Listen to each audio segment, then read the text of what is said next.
What General Bradley said when Patton saved the 101st Airborne. December 1944.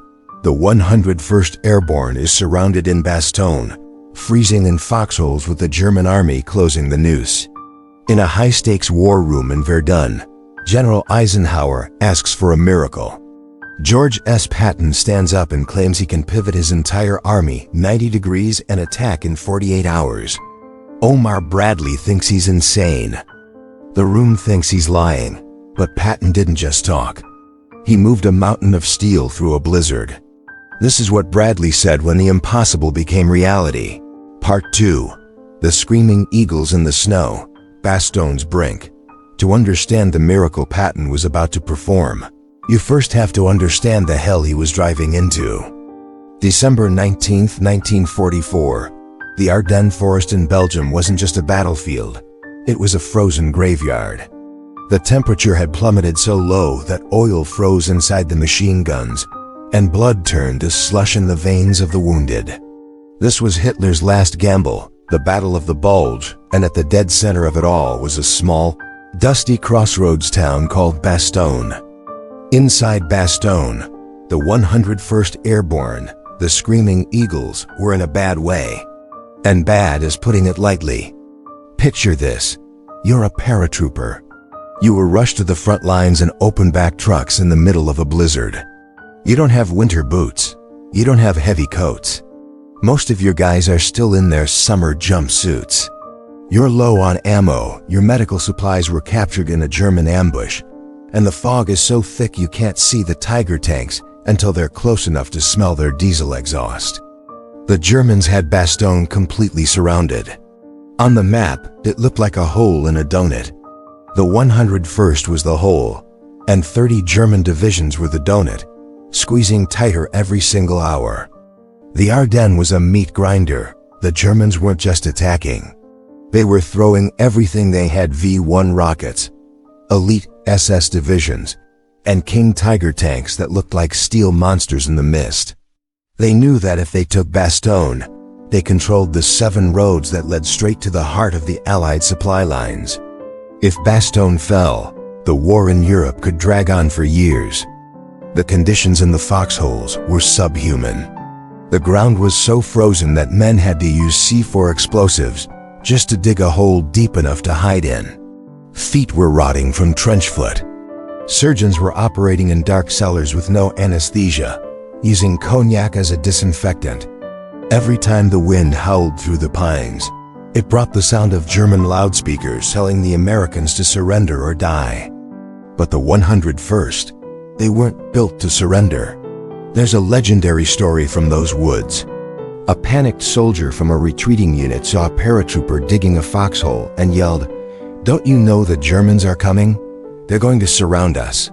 The paratrooper didn't even look up. He just kept digging and said, "We're paratroopers, Mac. We're supposed to be surrounded." That was the vibe in Bastogne. Defiance in the face of certain death.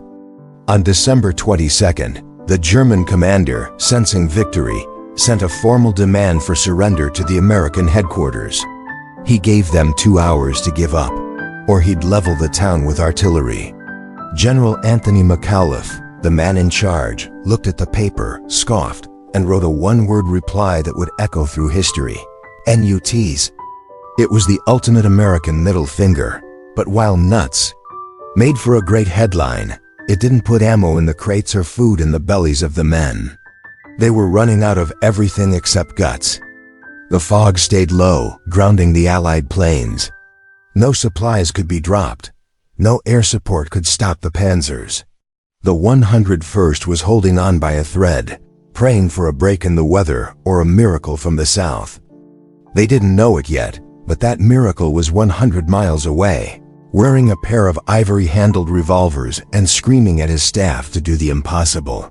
The Screaming Eagles were at the end of their rope, and the only man crazy enough to save them was George S. Patton. Part 3. The Verdun Meeting, The Clash of Giants. December 19, 1944. While the 101st Airborne was freezing in the mud of Bastogne, the big brass of the Allied command gathered in a cold, drafty barracks in Verdun, France. The mood wasn't just grim, it was borderline apocalyptic. General Dwight D. Eisenhower sat at the head of the table, his face etched with the weight of 1,000 decisions. Next to him was Omar Bradley, the soldier's general, calm, methodical, and right now, deeply worried. The German breakthrough in the Ardennes had caught them all with their pants down. The map on the table showed a massive, ugly bulge tearing through the Allied lines. Eisenhower didn't waste time. The present situation is to be regarded as one of opportunity for us and not of disaster, he said, trying to rally the room. I only want to see cheerful faces. A few generals shifted uncomfortably. Cheerful? They were losing. But then, a voice rasped from the corner of the room, accompanied by a thick cloud of cigar smoke. Hell, let's have the guts to let the sons of bitches go all the way to Paris, George S. Patton growled. Then we'll really cut 'em off and chew 'em up. Everyone looked at Patton. He was wearing his polished helmet, his ivory-handled revolvers, and an expression of pure, unadulterated confidence. To Patton, this wasn't a crisis. It was the moment he had been waiting for his entire life. Eisenhower ignored the bravado. He leaned forward and looked Patton in the eye. George, the 101st is surrounded. Bastogne is the key. If we lose it, we lose the roads. I need a counterattack. How soon can you pivot the Third Army and head north? The room went silent. Most generals thought in terms of weeks. Moving an entire army, hundreds of thousands of men, thousands of tanks, and tons of supplies, usually took days of planning and even longer to execute, especially in a blizzard. Patton didn't even blink. He checked his watch. I can attack with 3 divisions by the morning of December 22nd, Patton said. Bradley nearly choked on his coffee. December 22nd? That was only 3 days away. Patton was currently facing east, fighting a completely different battle. To do what he promised, he'd have to disengage from a front line, turn 250,000 men 90 degrees, and drive 100 miles through a frozen hellscape in the middle of a German offensive. Don't be fatuous, George, Bradley snapped. You can't do it. You'll have a mess of traffic and half-baked units. You'll get chewed up before you even get there. The tension in the room was thick enough to cut with a combat knife. Bradley was the realist. Patton was the dreamer. Bradley saw the mud and the logistics. Patton saw the glory and the speed. Bradley thought Patton was grandstanding, trying to steal the spotlight again with a promise he couldn't keep. Even Eisenhower was skeptical. George, I want you to be realistic. If you try this and fail, we lose everything. Are you sure? Patton stood up, looming over the map. I'm not trying anything, Ike. My staff has already been working on the plans. Give me the order, and I'll give you Bastogne. What the room didn't know was that Patton was a secret genius of logistics. Behind the ivory revolvers and the old blood and guts persona was a man who had already anticipated this move. He had 3 different plans ready to go before he even stepped into the room. Eisenhower took a long drag on his cigarette, looked at Bradley, then back at Patton. He had no other choice. Go ahead, George.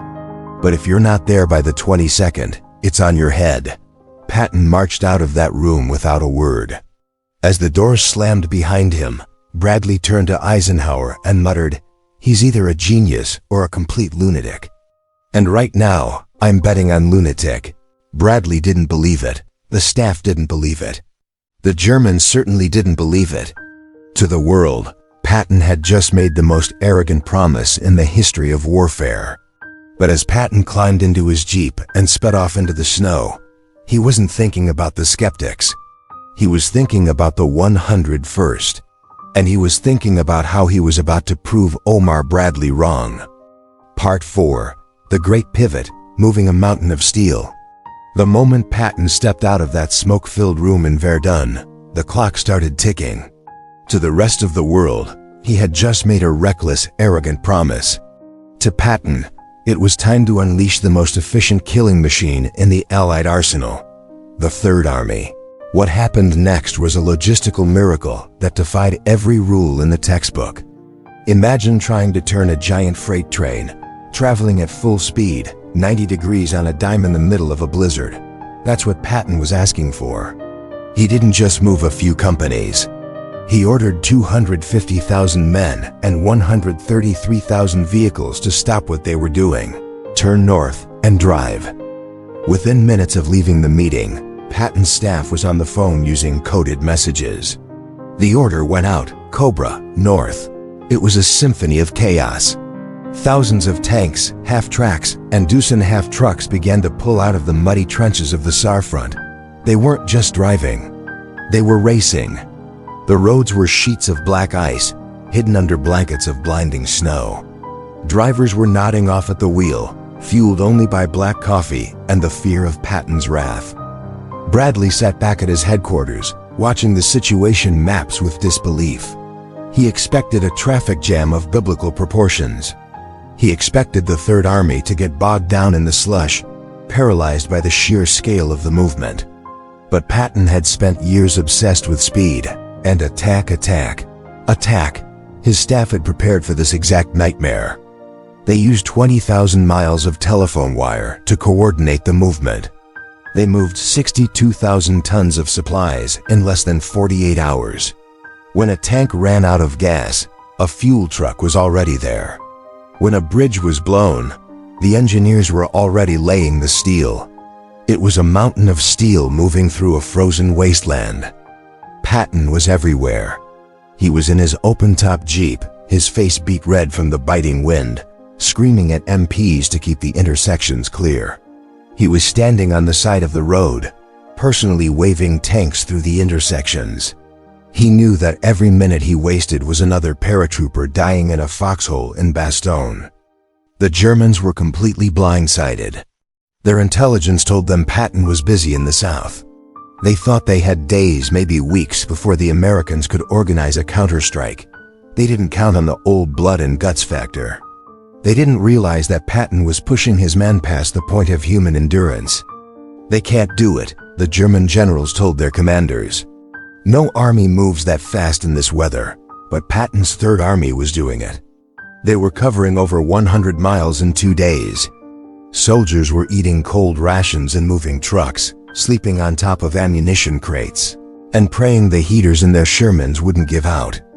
As the night of December 21st fell, Bradley checked his map again. He saw the blue arrows Patton's division streaking north like lightning bolts toward the bulge. They were ahead of schedule. The impossible was happening. In the war room, the skeptics started to go quiet. The laughter about Patton's fatuous promise died down. Because 100 miles away, the frozen woods of Bastogne were about to hear a sound that would change everything.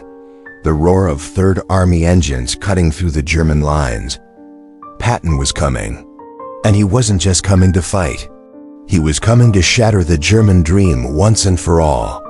Part 5, Breaking the Noose, the Third Army arrives. December 26, 1944, 4:50 p.m. In Bastogne, the Screaming Eagles were at their breaking point. The perimeter had shrunk to a tiny circle of frozen hell. They were down to their last clips of ammunition.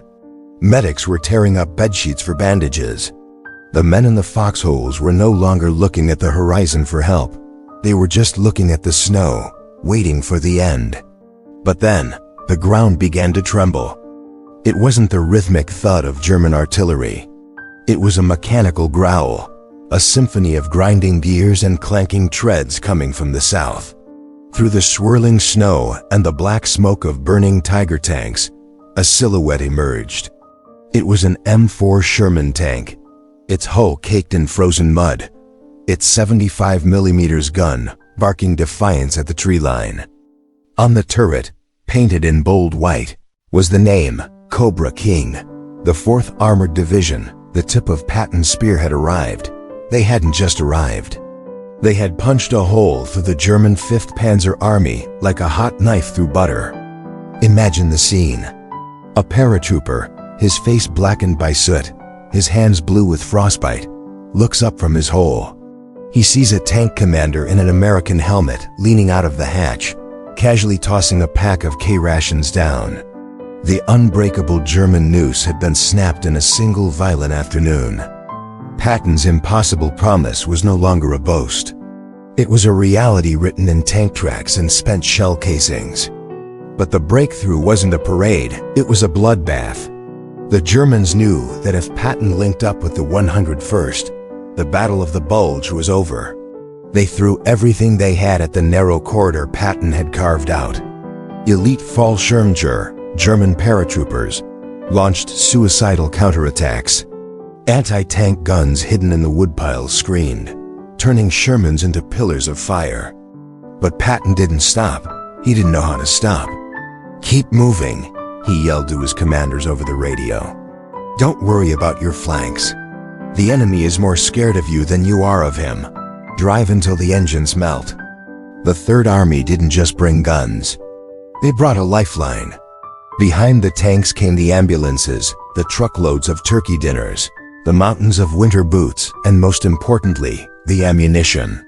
The screaming eagles, who had been told they were surrounded, were now the anvil, and Patton was the hammer. Together, they began to crush the German divisions caught between them.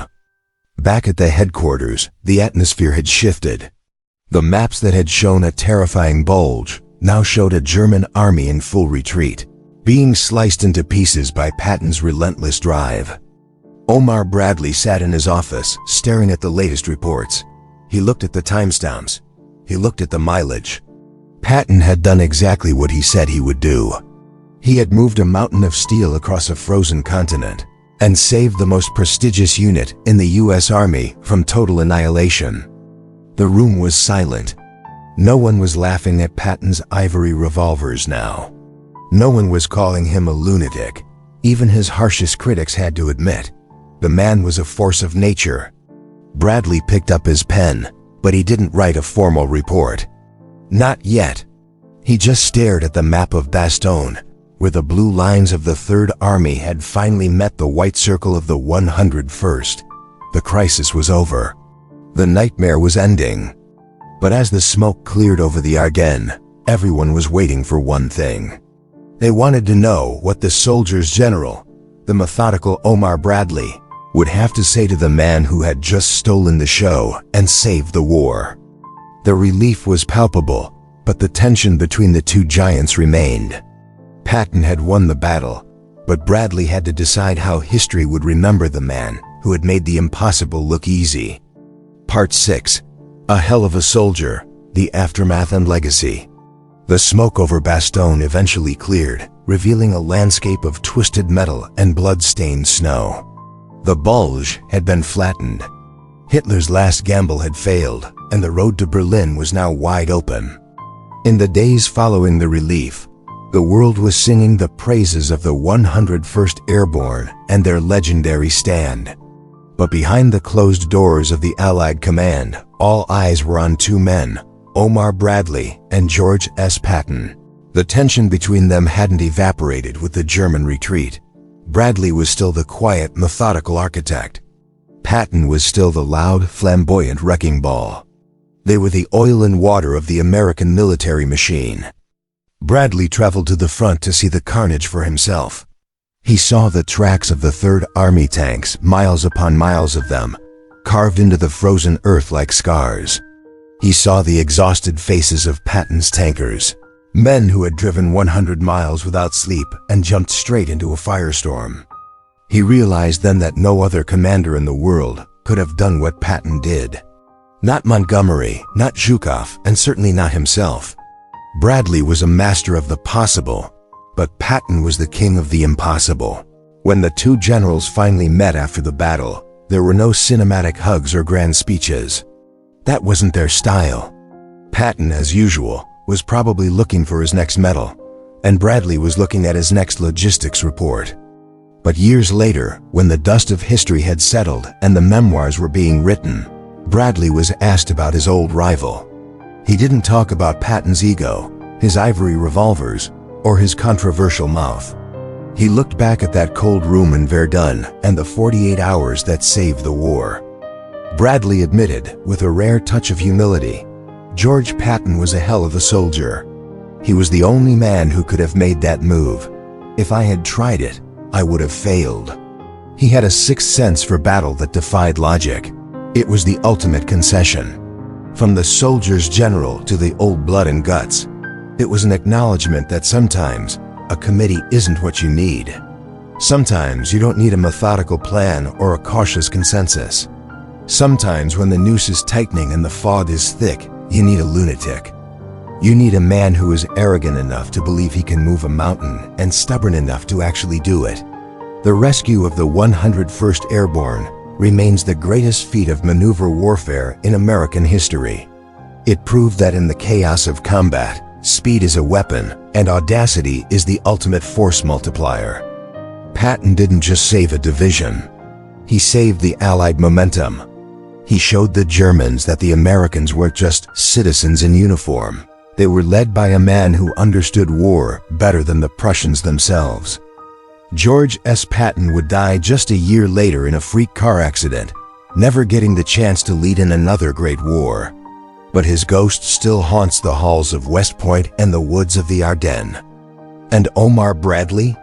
He went on to become the first chairman of the Joint Chiefs of Staff, the steady hand that guided America into the Cold War. But even at the height of his power, he never forgot December 1944. He never forgot the man who turned an entire army 90 degrees in a blizzard, just to keep a promise. History needs the Bradleys, the men who build the foundations and keep the wheels turning. But history is written by the Pattons, the men who set the world on fire and drive through the flames to victory. Because in the end, when the chips are down and the eagles are screaming in the snow, you don't want a diplomat, you want a fighter.